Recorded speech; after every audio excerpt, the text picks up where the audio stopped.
Hello and welcome back.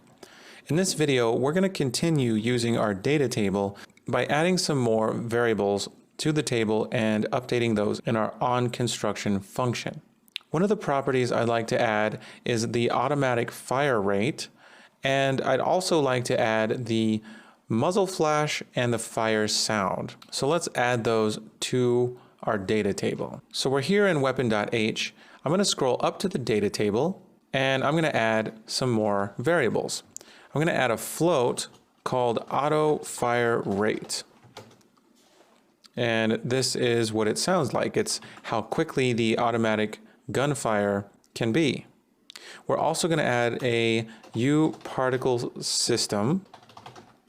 That's a pointer, and we're going to call this muzzle flash. And we're going to add a U sound cue called fire sound. So these are basically the cosmetic properties of weapon fire. Now we're going to add these as private variables to the weapon class. So let's go down to weapon.h, and in the private section, let's add the auto fire rate, the U particle system muzzle flash, and the U sound cue fire sound. And let's make these visible anywhere, blueprint read write, category data table. So I'm going to copy our U property from crosshairs and paste it for both of these as well as the float auto fire rate.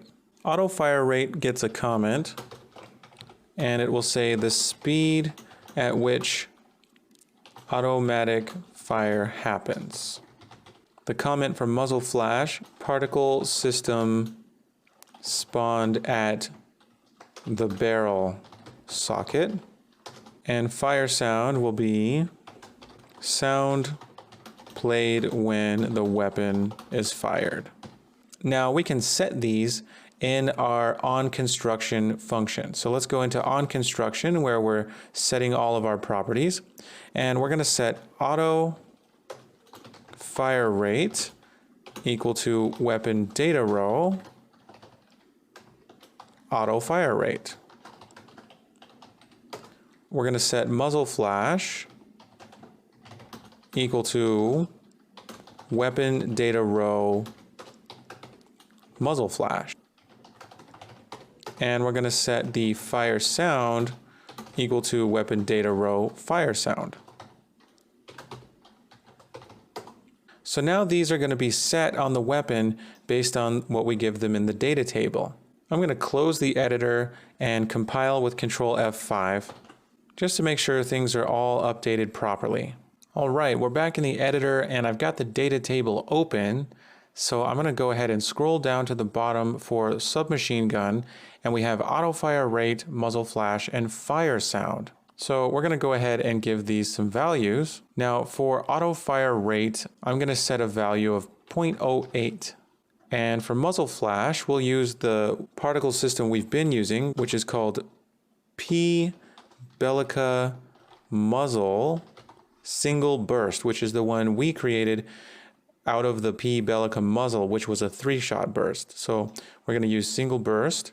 And for fire sound, we're going to use that same asset we were using, which is called AR shot. Now for assault rifle, we can give this a different auto fire rate. So let's say use 0.15. And for muzzle flash, until we get a different muzzle flash, we're just going to use P Bellica muzzle single burst. And for fire sound, let's use a different fire sound. So we can come back into our gunshots. Why don't we use this AR-15 generic shot? I'm going to go ahead and right click and create cue. So we have a AR-15 generic shot cue, and we can use that. So I'm going to select AR-15 generic shot cue for the fire sound. So now our data tables have an auto fire rate, a muzzle flash, and a fire sound. All that's left is to make sure that we're using these in our weapon fire code, and we're going to make sure we do that in the next video. We'll see you soon.